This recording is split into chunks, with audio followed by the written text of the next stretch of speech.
भ्रमण कराते, गंगा का जल पान कराते, नियति कैसी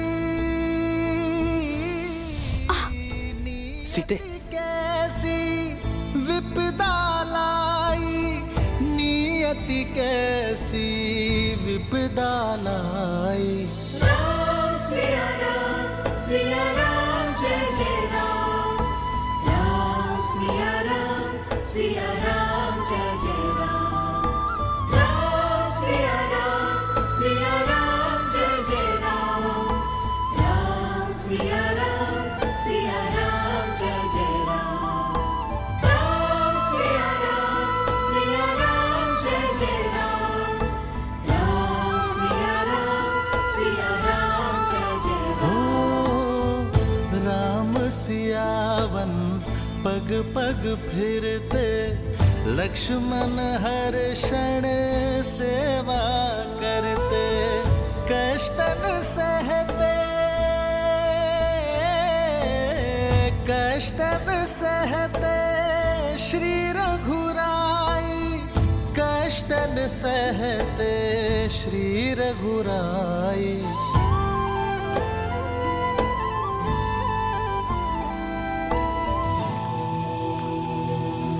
शांति शांति शांति, योः शान्तिरन्तरिक्ष शान्ति, पृथिवी शान्तिरापः शान्ति। प्रणाम। आप लोग कौन हैं? महाराज दशरथ का पुत्र राम। कुमार राम? नहीं, सन्यासी राम। ऋषि भारद्वाज की दर्शन अभिलाषा से आया हूं। स्वाहा। हाँ कीजिए गुरुदेव, कुमार राम आए हैं।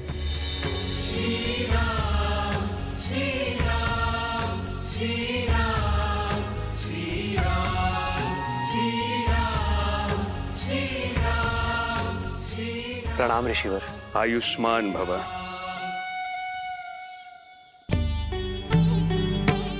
आपकी ही प्रतीक्षा थी दशरथ नंदन। आइए, आपका स्वागत है। नीति बड़ी क्रूर है। विश्वास नहीं होता कि मेरे परम मित्र, धर्म के अनुयायी महाराज दशरथ के हाथों इतना बड़ा अन्याय हो गया। पिताश्री ने कोई अन्याय नहीं किया ऋषिवर।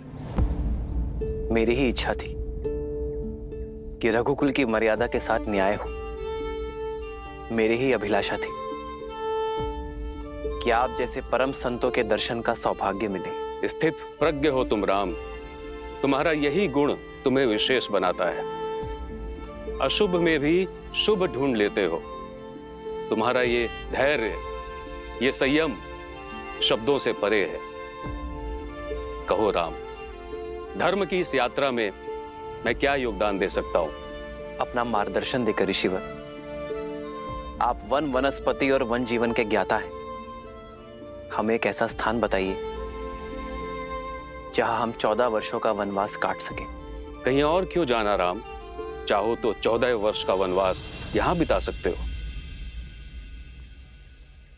इस कृपा के लिए आभार, किंतु आपकी सेवा करने का सुअवसर मेरे भाग्य में नहीं है।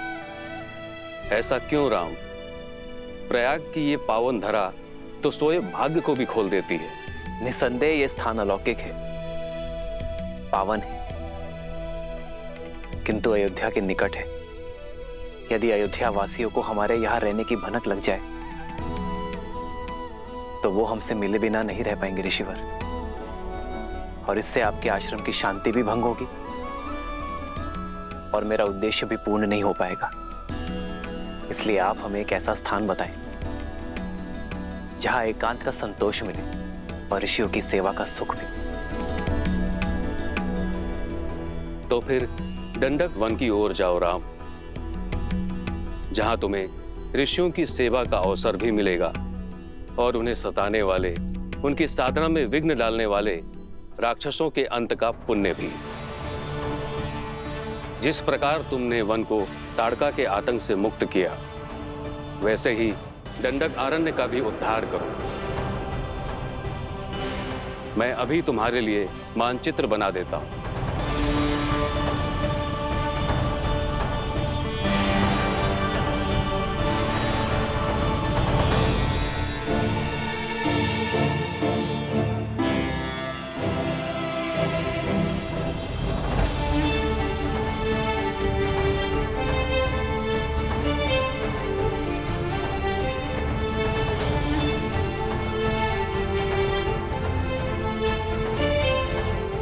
ये है प्रयाग, जहां पर हम अभी हैं। यहां से यमुना पार कर धारा के साथ दक्षिण पश्चिम की दिशा की ओर बढ़ोगे, जब तक नागरोदा वृक्ष तक पहुंच ना जाओ। वृक्ष की परिक्रमा करने के बाद तुम बाईं ओर जाना।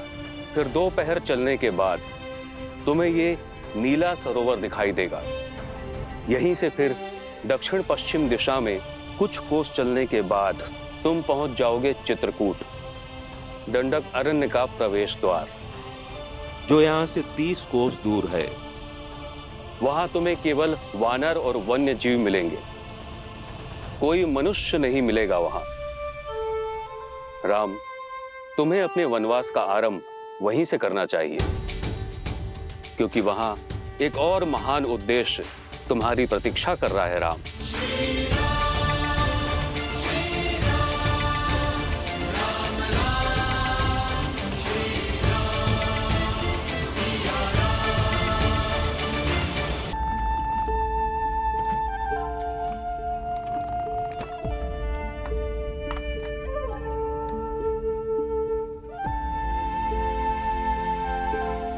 नौका तैयार है श्री राम। पिता को संतान से और राजा को अपनी प्रजा से दूर नहीं होना चाहिए। जाइए निषाद राज, आपकी संतान, आपकी प्रजा आपकी प्रतीक्षा कर रही है। हमारा साथ यही तक था। ऐसा ना कहिए, ये वन जितना सुंदर दिखत है उतना ही जटिल और घातक है। हम यहाँ पले बड़े हैं, हमको आपका मार्गदर्शन करने की अनुमति दीजिए। हमसे यही सुख ना ही छीनिए श्री राम।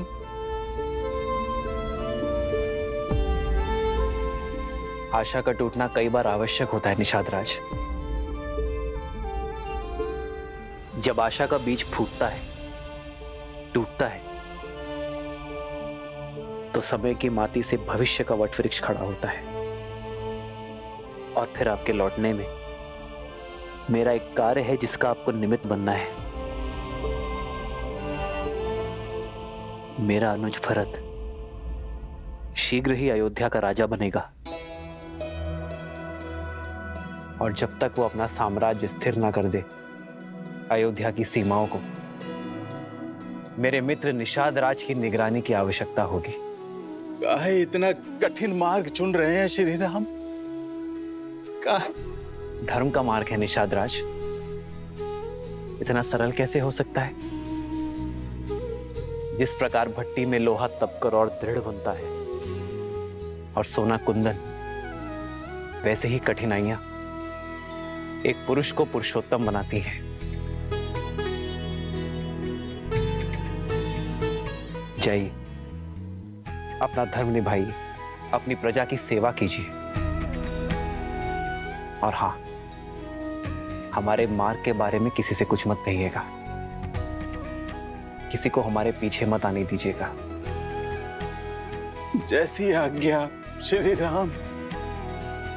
ये गुहा ना कोनो को आपके समीप आने देगा और ना आपकी अयोध्या के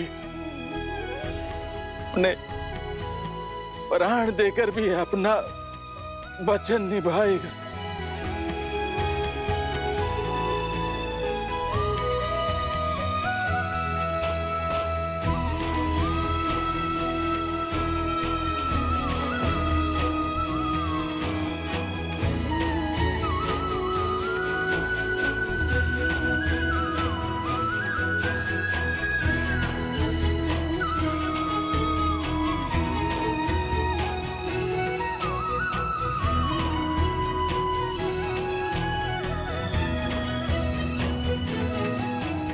आपका बहुत बहुत धन्यवाद निषाद राज।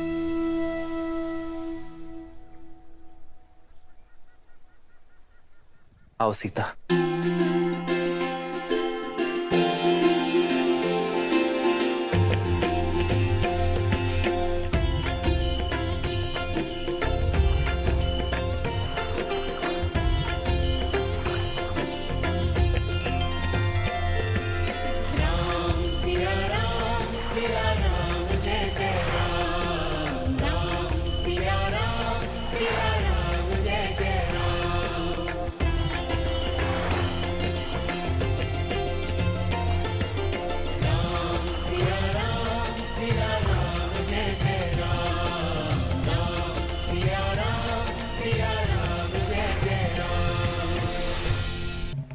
महादेव, ऋषि भारद्वाज किस उद्देश्य की बात कर रहे थे? ऐसा क्या होने वाला है चित्रकूट में श्री राम के साथ? देवी, श्री राम की चित्रकूट यात्रा का उद्देश्य मैं उचित समय आने पर आपको अवश्य बता दूंगा, परंतु अभी आप धैर्यपूर्वक ये सुनिए कि पाताल लोक जाने के पीछे रावण का मुख्य उद्देश्य क्या था।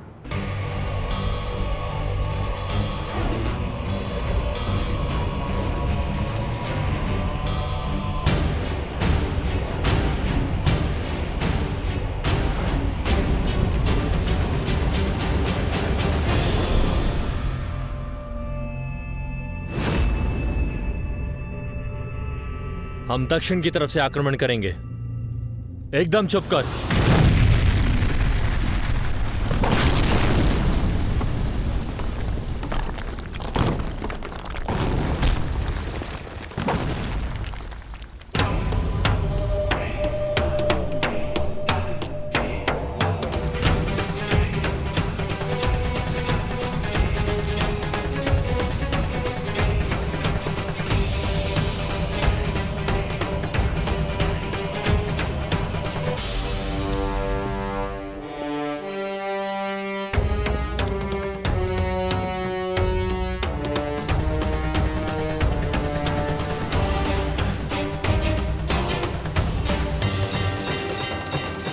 लंका का स्वर्ण सपना देखने का समय समाप्त हुआ।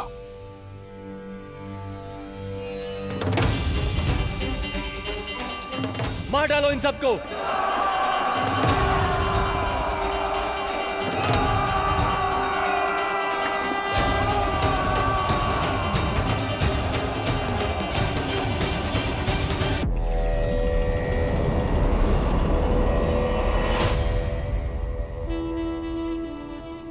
लंका का स्वर्ण सपना देखने का समय समाप्त हुआ।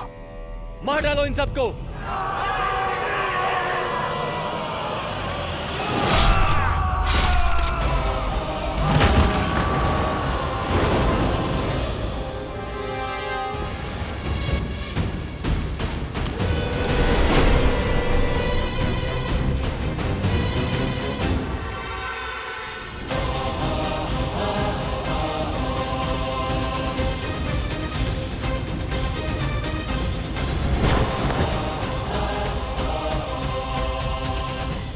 संसार भूल जाता है कि दशानन का एक और शीश है।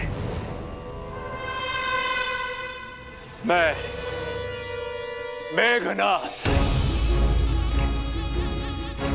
इस संसार में जब भी कोई मेरे पिताश्री के विरुद्ध खड़ा होगा, सबसे पहले मुझे अपने सामने पाएगा। मेघनाथ, मैं तुम्हारा संबंधी हूं। इसमें कोई संशय नहीं है कि संबंधी होने के नाते आप आदर के पात्र थे, किंतु जिस क्षण आपने मेरे पिताश्री को ललकारा, उन पर प्रहार करने का दुस्साहस किया, उसी क्षण आप केवल और केवल मेरे शत्रु बन गए। और ये इंद्रजीत कभी अपने शत्रुओं पर दया नहीं करता। तुम्हें मेरी शक्ति का अनुमान नहीं है।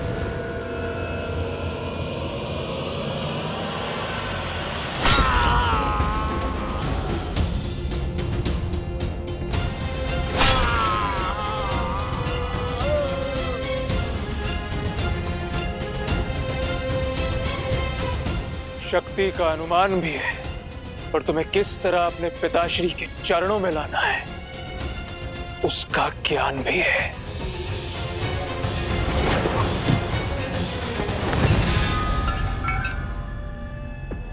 बहुत खेल खेल लिया विद्युत जीवा, अब इस खेल को समाप्त करने का समय आ गया है।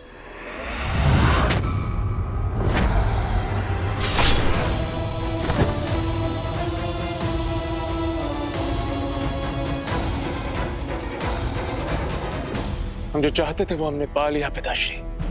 आपके शत्रु का शीश आपके चरणों में है। अब लंका चलें। लंका लौटने की इतनी शीघ्रता क्यों मेघनाथ? अपने विजय का उत्सव तो मना ले। जिस लंका की आन के लिए यह प्रयास किया, उसके लिए नागलोक से कुछ उपहार तो एकत्रित कर लें। सैनिकों, नागलोक पर छा जाओ, कोना कोना छानो, नागमणि, आभूषण, जो भी मूल्यवान वस्तु मिले छीन लो, लूट लो।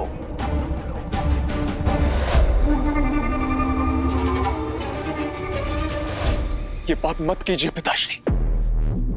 नागमणि में नागों के प्राण, उनकी शक्ति बसती है। इसमें कोई पाप नहीं। लंका की सुरक्षा, लंका की समृद्धि मेरा धर्म है, और अगर उसके लिए कुछ नागों का बलिदान होता है तो इसमें कुछ अनुचित नहीं। नहीं पिताश्री, नहीं। सुलोचना भी इसी लोक से है। इस नाते नाग हमारे संबंधी हुए और हम उनके अतिथि हैं। ये नागलोक में लूटपाट करना अतिथि धर्म के विरुद्ध है पिताश्री। अपने ससुराल से जमाई का भेंट लेना किसी मर्यादा के विरुद्ध नहीं। समझने का प्रयास कीजिए। मैंने तुम्हें यहां अपनी इच्छा की पूर्ति के लिए बुलाया, तुम्हें मुझसे प्रश्न करने की अनुमति नहीं। जैसा कहता हूं वैसा करो, जाओ। जो आज्ञा पिताश्री।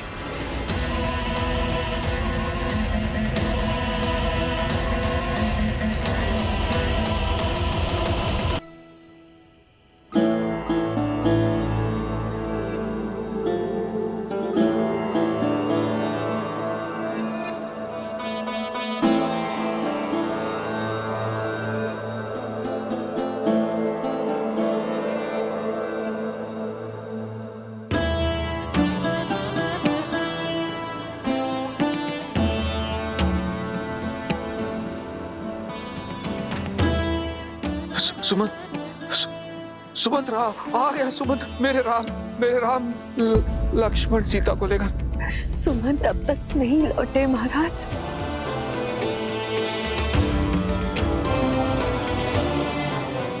अर्थात अभी तक नहीं लौटे तो वो राम और सीता को लेकर ही आएंगे वापस। हाँ महाराज। मेरे राम पिताश्री।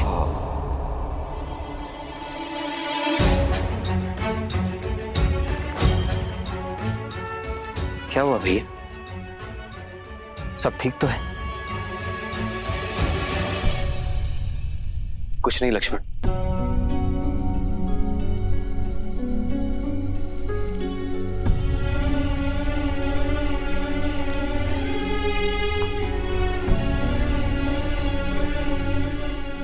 भाई को कुछ नहीं बताया कि उसे चिंता होगी, पर बाहर से तो अपनी मन की पीड़ा बांट सकते हैं ना आर्य। एक स्वप्न ने मुझे विचलित कर दिया सीता। ऐसा लगा जैसे पिताश्री मुझे पुकार रहे हैं। जानती हो सीता, आज तक किसी भी प्रकार के भय को मैंने अपने समीप नहीं आने दिया, किंतु न जाने क्यों पिताश्री को स्मरण करके वही भय मेरे हृदय को जकड़ रहा है। ऐसा अनुभव होता है जैसे अयोध्या पर संकट के घने बादल मंडरा रहे हैं। आप एक सत्य को निभाने आए हैं आर्य। स्वप्न से विचलित हो गए तो अपना उद्देश्य कैसे पूरा करेंगे? अयोध्या में सब शुभ होगा। आप विश्राम कीजिए, क्योंकि यदि पुत्र विचलित होता है तो माता पिता अवश्य दुखी हो जाते हैं आर्य।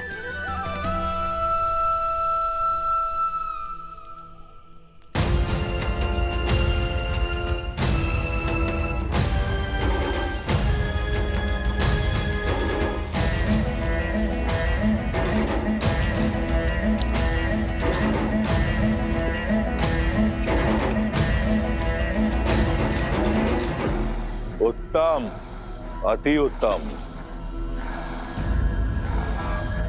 इसे लंका ले जाने की तैयारी करो। जो आज्ञा पिताश्री। तुम्हारे पिता की आज्ञा ही तुम्हारे नाश का कारण होगी।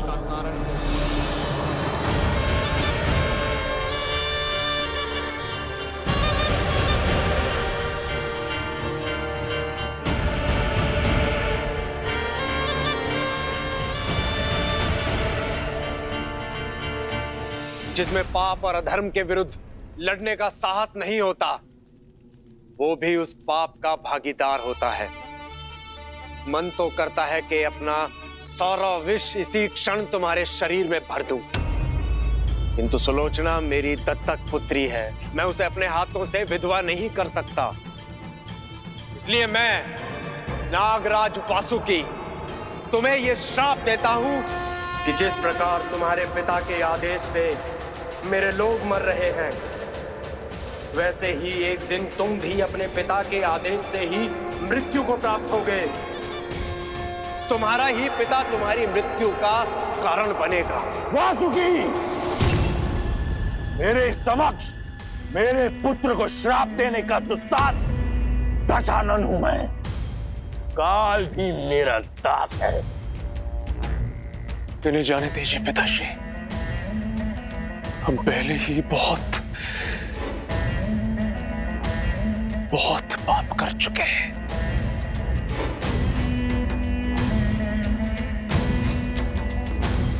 ये मेरी आपसे विनती है पिताश्री।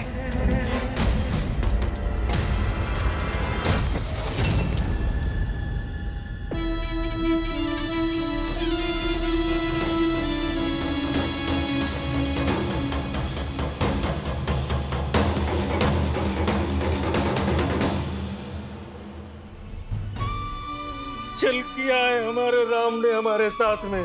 चल तो हमारी नेत्रों ने किया है हमारे साथ। 2 घड़ी निद्रा क्या लगी, हमारे राजा राम हमसे बिछड़ गए। हमारे जीवन को सुगम बनाने के लिए हमारे प्रभु श्री राम उस दुर्गम मार्ग में स्वयं ही चल पड़े हैं। हमारे राम हमें छोड़कर चले गए।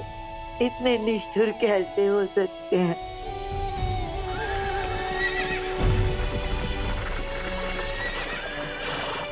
ये तो अमात्य सुमंत आते हुए प्रतीत हो रहे हैं।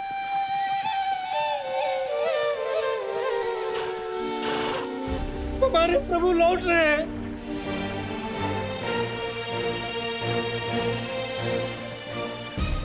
रथ तो रिक्त।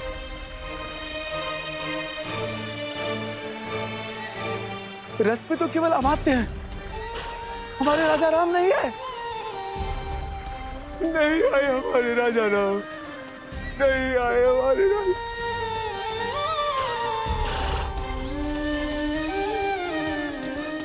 आओ आओ कैकई, आओ। मंत्रा, हाँ? तुम मुझे रात्रि के इस पहर यहाँ क्यों लाई हो? उस सत्य का आभास कराने जो अब तक मेरा स्वप्न था। तुम्हारे निर्णय का परिणाम तुम्हें दिखाने। वो देखो, अवध का राज सिंहासन,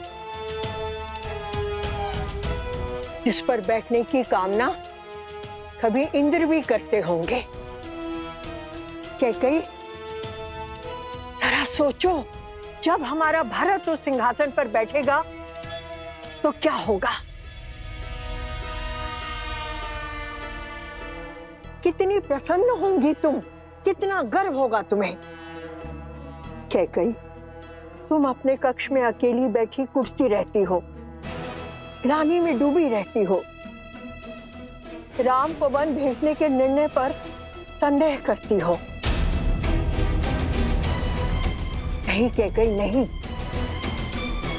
तुमने जो किया बिल्कुल सही किया और भरत को अवध का नरेश बनाने में जो हो सकता है करो। अपने स्वप्न को संजोवो कैकेयी, अपने स्वप्न को संजोवो।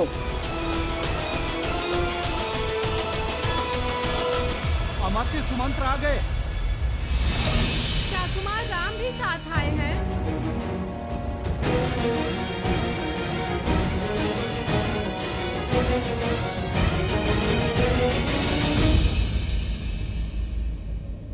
अरे चल।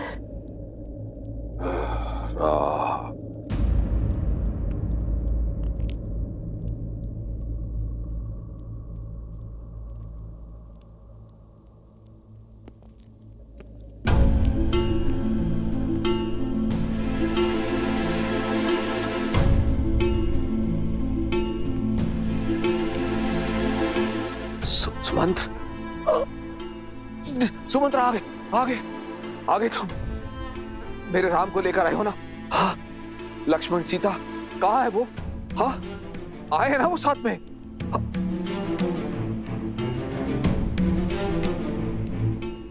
इस शुभ अवसर पर आप लोगों की आंखों में अश्रु। सुमंत्र अवश्य ही मेरे राम को लेकर आया है। उसने आज तक मेरे आदेश की अवहेलना नहीं की है। प्रतीत होता है राम सन्यासी वेश से बाहर आने में समय ले रहा। अब सुमंत, एक काम करो, राम से कहो कि युवराज के रूप में सज होकर आए और साथ में लक्ष्मण और सीता को भी लेके आए। मैं उनसे मिलने को आतुर हूं। जाओ जाओ जाओ, लेकर आओ उन्हें। खड़े क्यों हो सुमंत्र? जाओ ना, उनको लेकर क्यों नहीं आ रहे हो तुम?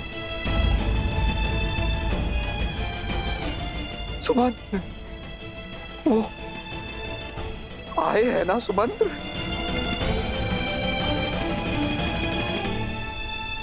मेरे बच्चे आए हैं ना?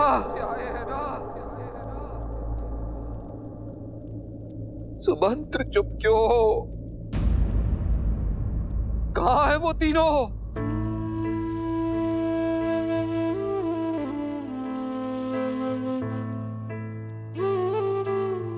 क्षमा महाराज, पहली बार आपका सुमंत असफल लौटा।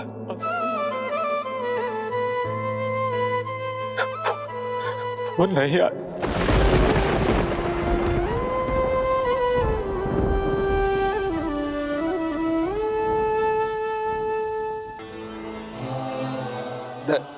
नहीं आए? नहीं आए का क्या तात्पर्य है सुमंत्र? क्यों नहीं आए? क्यों लौटे हो सुमंत्र? किस अधिकार से लौटे हो? मेरी एक इच्छा पूरी नहीं कर पाए। मेरी कुलवधू, मेरी पुत्री सीता को भी नहीं ला सके। मैंने हर संभव प्रयास किया महाराज, किंतु वो नहीं माने। यही बात है। देख लेना, मेरा राम मेरी बात मानेगा। मुझे ले चलो, मैं जाऊंगा, मैं लेकर आऊंगा अपने राम को। मुझे ले चलो, मैं मनाऊंगा अपने राम को, मैं लेकर आऊंगा वापस उसे। भूल मेरी ही है कि मैंने सुमंत्र को राम को लाने के लिए भेजा। अब मैं स्वयं जाऊंगा और राम को लेकर ही लौटूंगा। चलो सुमंत्र। आपके पुत्र हैं वो महाराज, रघुकुल के गौरव नहीं लौटेंगे।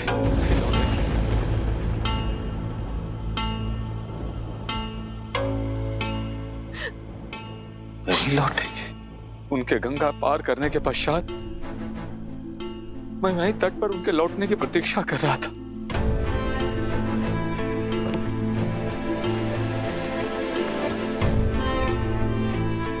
सुमन, आप लौटे नहीं? किस मुख से लौटता निषाद राज? अपने महाराज को निराश किया है मैंने। उनके राम को उन्हें नहीं सौंप पाया। उनकी अंतिम आशा था मैं। लौटना तो मैं भी नहीं चाहता था, किंतु श्री राम ने समझाया कि हमें अपना कर्म पथ, अपनी यात्रा स्वयं पूरी करनी होती है। आप लौटिए और महाराज दशरथ से वही कहिए जो श्री राम ने मुझसे कहा। हाँ, क्या कहा मेरे राम ने? बोलो ना, क्या कहा राम ने? उन्होंने कहा कि कई बार आशा टूटनी आवश्यक होती है निषाद राज। एक बड़ी आशा के लिए और बीज का फूटना होता है।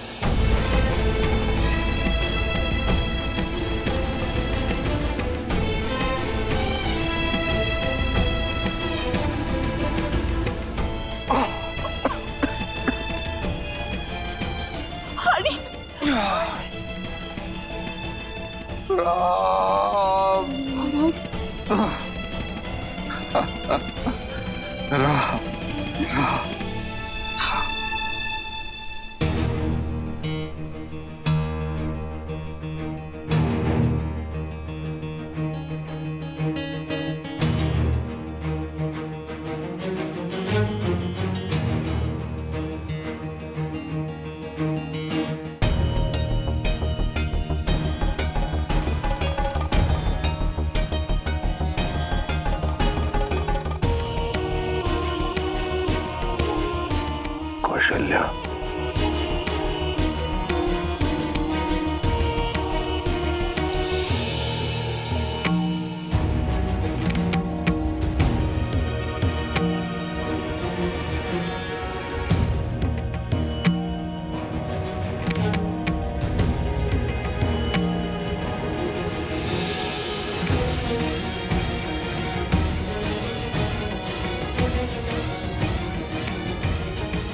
कौशल्या, हाय, मेरा अंतिम समय आ गया है।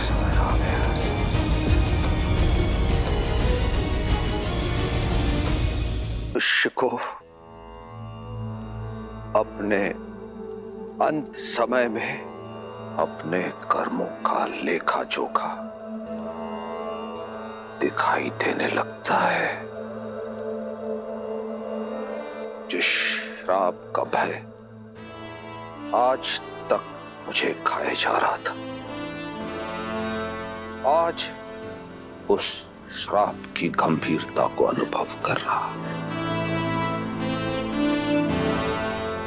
श्रवण के बूढ़े पिता को श्राप देते समय कैसी पीड़ा का अनुभव हुआ होगा, ये अब समझ में आ रहा।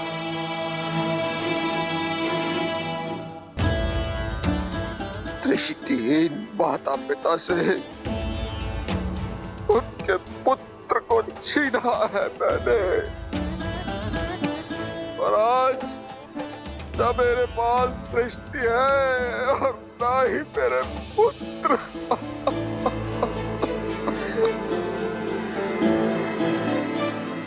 से दृष्टिहीन माता पिता को उनका पुत्र पानी नहीं मिला।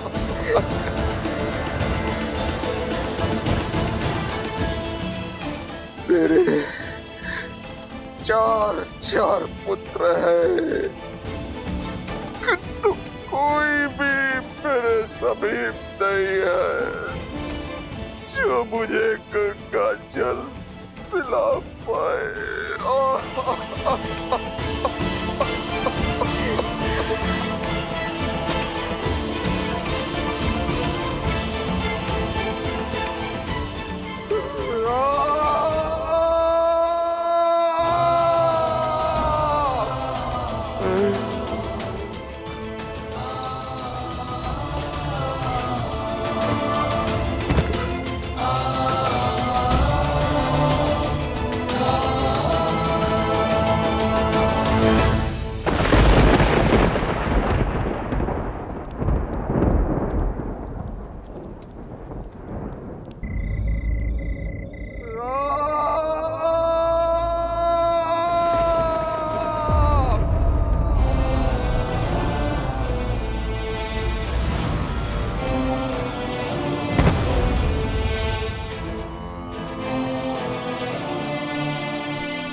अंड अनेक अमल जसु छावा,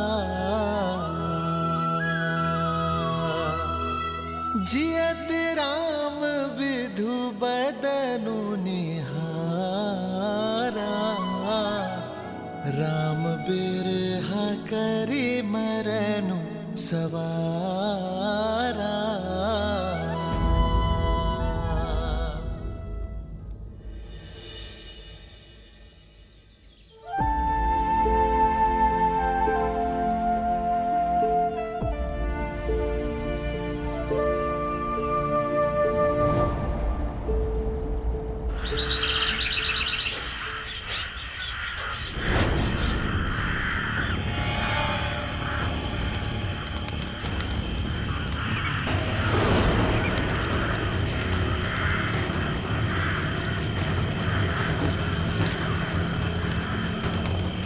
सावधान हो जाइए भैया, पंछियों का ये विचलित स्वर संकेत है कि अवश्य कोई अनिष्ट निकट है हमारे।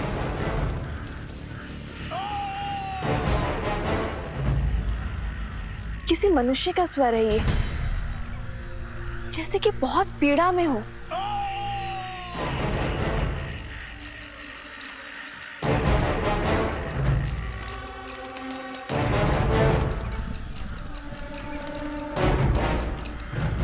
लक्ष्मण,